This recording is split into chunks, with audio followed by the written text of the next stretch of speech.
Today I want to talk about the Marantz PMD-602A. It is a $99 dual-channel preamp, but is it worthy of the professional description in its moniker? That's what I want to talk about coming up.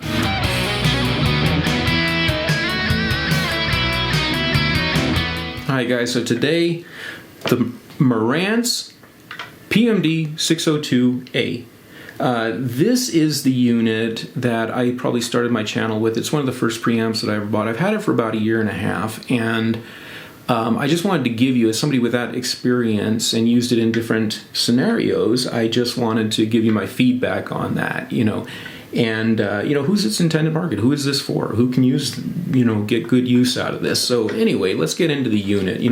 If I had to describe this unit in one word, that word would be solid. At first, I couldn't figure out what was in this thing that made it so heavy, and then I finally realized that this unit is like a throwback to those old days of really quality things that were built to last forever. And one of the indicators of that is the fact that the chassis on this is cast aluminum. Now, you don't see that much anymore. Usually the chassis are going to be made out of plastic, at least where they can.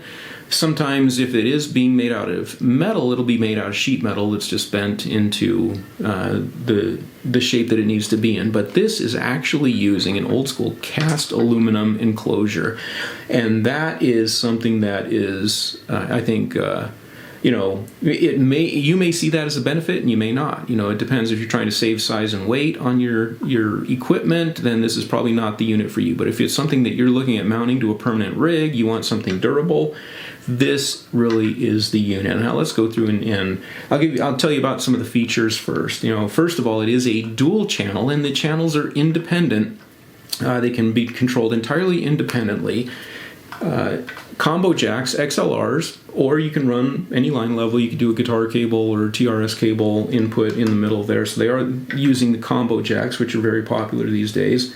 And each channel is independent, as I said. They have independent gains, and every feature of these channels is independently controlled. For example, the phantom power. Now, this unit does have selectable 12-volt or 48-volt phantom power, so you can run both, and that's an extra nice little feature to have. But what's nice about it is that on each channel, you can select whether you want phantom power or not. And, that sounds like it's a simple thing, but it's really not. A lot of the units I see, it's just phantom power is a global setting. It gets implemented and it's just globally on. And, a lot of mics, that's probably fine. A lot of mics will handle that just fine. But there are some mics, ribbon mics and things like that. I have an MXL ribbon mic that I know that thing will get damaged in a heartbeat if I plug it into a phantom power jack. So that's why it's very valuable to have independently controlled phantom power. Also, your gain levels are here for each track, whether it's high or low gain, so those are independently controllable. And each track also has a limiter on it. Now, if I turn the limiter on, you can see the light comes on. But that's all it does. Don't think that it's any kind of an indicator. That light is only an indicator telling you that the limiter is engaged. It's not something that's going to flicker or show peaks or anything like that. It's just there to let you know that the limiter, the preset limiter, is engaged. So something to keep in mind there, because a lot of people think they expect to see it to flicker or something on peaks, and it's not doing that. So just keep that in mind. Over here is your monitor section. This is your headphone volume, and you can also choose whether you want to monitor the camera section or the preamp section. Now, this unit doesn't have to be used with cameras. I mean, clearly the form factor makes it very useful for that purpose, but, just like if you just needed phantom power for microphones, and you were looking for something universal like that, this unit will work well for that as well. What I really like about this unit, and what I've found to be just a tremendous benefit, is the fact that there is no LED screen on here, that there's no sub-menus to get, that you've got to be on top of to see what's going on with the unit. Everything on this switch, or on this unit, all these switches, they're very tactile, they're very solid. They snap into place, there's no guessing about what position they're in. And the very fact that even the level meters are the old school LED level meters, which you have absolutely no problem seeing that even from across a room in bright light. So professionals may find that very appealing because you don't have time to fiddle. I mean, at least I don't. I don't like fiddling through submenus or having to get up really close to something to see what's going on there. So the simplicity of this unit, with all the tactile switches and the indicator lights and, the fact that it uses LED meters, I think is a very, very positive thing, for this unit. As far as the power section, that is from the side here. You get 4 AA batteries is what powers the unit. Now, I like the fact that there's nothing on the back of this unit. There's nothing underneath. Well, you do have your quarter 20 thread that does have the anti-pivot connector option there.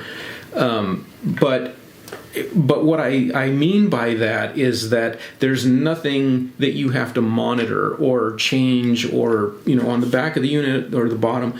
Everything's around the side where it's easily accessible. So that's what I mean by that. Now, I teased you at the beginning of the video with, is this really worthy of the professional moniker? So what is it, what is it that I don't like about this unit? And going back to the battery section, only having the option of 4 AA batteries is something that I think is very, very much less than professional, and I'll tell you why. I would much rather have the ability, that's fine to use that as your primary source, but I would much rather have the ability to plug in via USB and use a battery pack, or if it had some form of external battery like an NPF or something to that.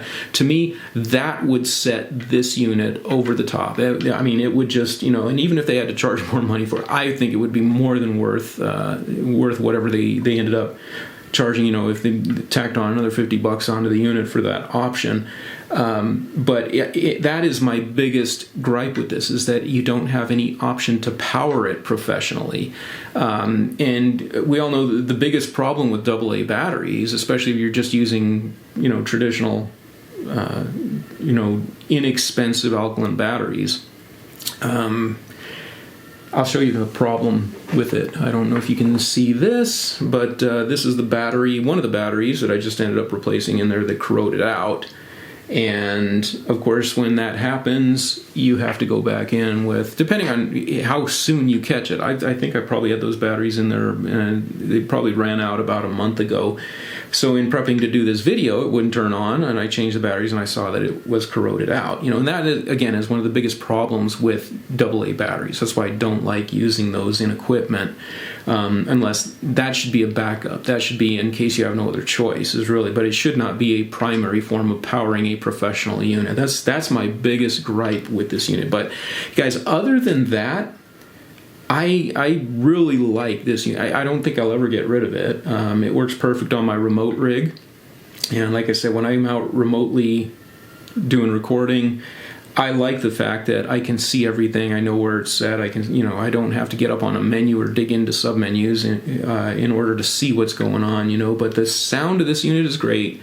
Works very well with all the microphones that I've tested it on. Like I said, this was the first preamp that I started using on some of my videos, and using it with the Audio-Technica ATR-875, and that mic worked great with it. Yeah, just a great little unit. But so anyway, I just wanted to get that feedback out there. Hope it was informative. Guys, like and subscribe. I'm going to have a lot more equipment that I'm going to be reviewing and coming up with. So I'll talk to you guys later.